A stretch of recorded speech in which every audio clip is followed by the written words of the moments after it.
is going on, guys? Welcome to this episode of Odds and Ends. In a previous edition of Odds and Ends, we talked about retro protection cases and how to protect some of your valuable games.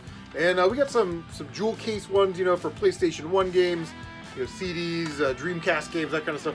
We got some DVD case ones for PS2 games, Xbox, GameCube.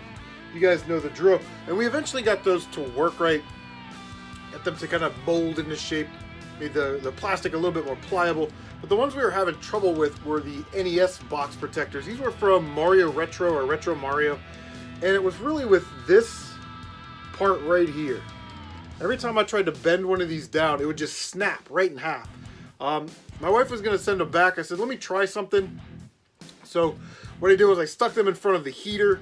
And while they were in front of the heater, you know, I kind of bent them down. And I actually got them to work. So I don't know if that's a technique that maybe you guys want to try out if this happens to you. But I just put them in front of the heater. And while they were in front of the heater, just really gently kind of bent it down just a little bit at a time. And I got them to work, and they work great. So with that update out of the way, my wife did get me a $25 eBay gift card for Christmas. I was looking around for some stuff. I actually bought a game. But, you know, over the last couple years, I've really been picking up a lot of Super Nintendo games, loose cart. And I was like, well, they make those hard case protectors for individual games. But I didn't want to go through the expense of buying, you know, 100 of those or 200 of those. So, again, I was on RetroProtection. Boom, there's our information. I'll leave their eBay stuff in the description down below. In my opinion, just get your stuff from there. But I was looking at their stuff. Oh, and by the way, they're not paying for this video. They're not sponsoring this video. I didn't get any of this stuff for free. Like I said, I used my wife's eBay gift card that she got me for Christmas. But I saw this on there. It was 100 thin bag sleeves for Super Nintendo games. So I figured I will give these a try. It was like I said, it was like $11.24 or something with shipping for 100 of these. So I thought that would be a very economical way to protect my loose cart Super Nintendo games. And, you know, they are protective cases. So really what I wanted to prevent was stuff like this. So this is where my Super Nintendo games sit, you know, the non-sports games. We'll move Mario RPG out of the way. But you know, I have most of these games on an emulator, so I don't really come in here and pull games off the shelf. They typically just sit here, but you can tell, like, say I wanted to play like Contra 3 or Supernova. You know, I'm pulling Supernova out of the shelf, I'm putting it back in there, taking it out, putting it back in there. They get caught up on each other, and typically when they get caught up on each other, you know, they're more likely to scratch the labels, rip the labels. You know, the bottom of the sticker here will get caught on that one. So I just wanted, you know, something that I could throw on there that was cheap but still protected my games. So let's see how these things perform. Alright, so we got our bag open. I've got Contra 3 here with no plastic protector on the bottom, and Final Fantasy 2, which does have a plastic protector on the bottom. We're going to see if these bags will fit both, or if they'll only fit loose carts with no protector. So, taking the tape off. Slide one of these bags out. Okay, cool. I kind of like this already. So first thing I noticed is there's a piece of paper here. So hopefully these are self-adhesive.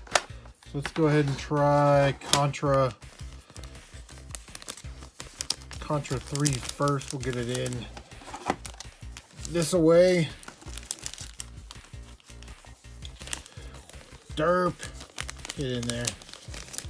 Alright. So then apparently all we do is we just fold that over like that.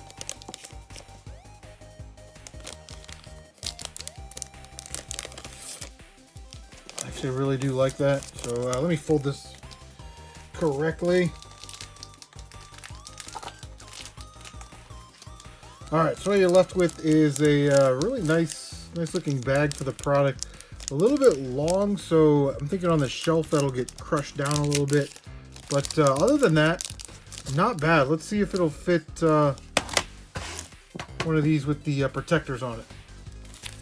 Alright. Here's our second bag.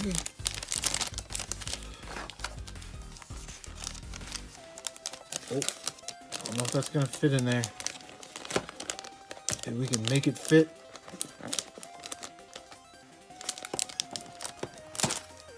Alright, let me jostle this around, see if I can actually get that in there. Alright, so I finally got that in the bag. What I had to do is kind of put it in this way and then pinch the sides of the bag so it would go down. And it actually split the bag just a little bit there. So let's get the cartridge in. Cartridge goes in nice and easy. And then just like the other one, we'll tear this off. Boop, and we'll fold that and put that in there.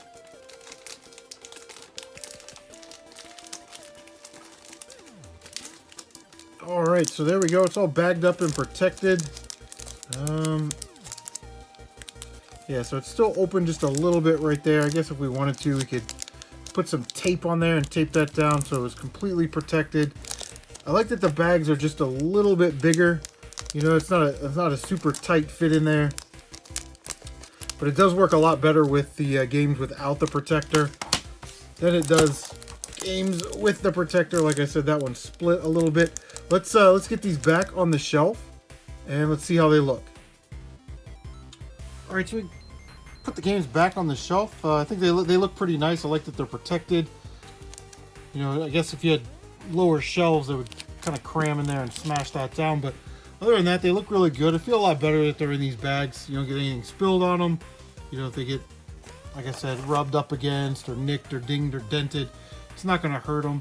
So for 11 cents each, I think this is a viable way to keep your Super Nintendo in good shape and looking good. So I would say the RetroProtection Super Nintendo bags I would highly recommend. Thanks for stopping by, and we will see you guys on the next one.